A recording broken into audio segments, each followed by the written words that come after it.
RCC मजबूत होण्यासाठी फक्त सिमेंटच पुरेचं असतं का? तर नाही. योग्य ॲग्रिगेटची निवड हेही तेवढं महत्त्वाचं असतं. ॲग्रिगेट्स म्हणजे 20 mm खडी, 10 mm खडी, 5 mm खडी हे ॲग्रिगेट्स असतात. तर 20 mm खडी वापरल्याने काय होतं, तर तुमचे जे वॉइड्स असतात ते कमी होतात.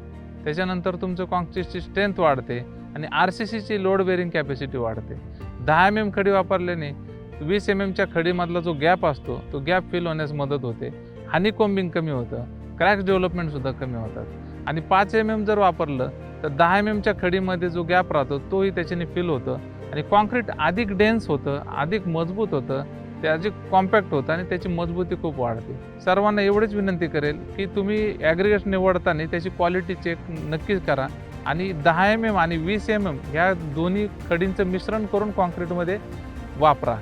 धन्यवाद.